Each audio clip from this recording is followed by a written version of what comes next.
नमस्कार दोस्तों, ज्येष्ठ मास कथा का दूसरा अध्याय भगवान विष्णु के महत्व और ज्येष्ठ मास में दान पुण्य के फल पर केंद्रित है। इसमें मुख्य रूप से निम्नलिखित बिंदुओं का वर्णन किया जाता है। यमदूतों और ब्राह्मण की कथा। इस अध्याय में एक कथा आती है जिसमें यमदूत एक ब्राह्मण को लेने आते हैं, लेकिन भगवान विष्णु के दूत उन्हें रोककर उस ब्राह्मण को वैकुंठ ले जाते हैं। यमराज के पूछने पर यमदूत बताते हैं कि ब्राह्मण ने ज्येष्ठ मास में दही चावल का दान किया था, जिसके कारण उसे मोक्ष प्राप्त हुआ। ये कथा दही चावल के दान के महत्व को बताती है।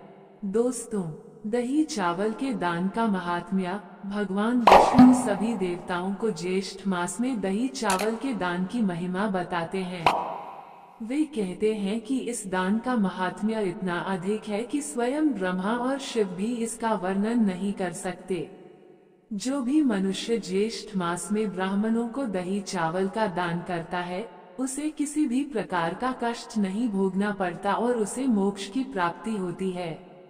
सूर्य भगवान की महिमा। कुछ कथाओं में सूर्य भगवान की आराधना का भी उल्लेख होता है। ये बताया जाता है कि जो सूर्य भगवान की शरण में जाते हैं, उन्हें किसी प्रकार का भय नहीं होता और उन्हें इस लोक तथा परलोक में शाश्वत सुख प्राप्त होता है। विष्णु भगवान के विभिन्न स्वरूप और लीलाएं। अध्याय में भगवान विष्णु के विभिन्न स्वरूपों और उनकी लीलाओं का भी वर्णन होता है।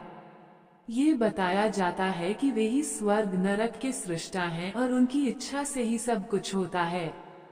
यह अध्याय ज्येष्ठ मास में दान पुण्य, विशेषकर दही चावल के दान के महत्व पर जोर देता है और भगवान विष्णु की महिमा का बखान करता है। दोस्तों, वीडियो लाइक शेयर सब्सक्राइब करें।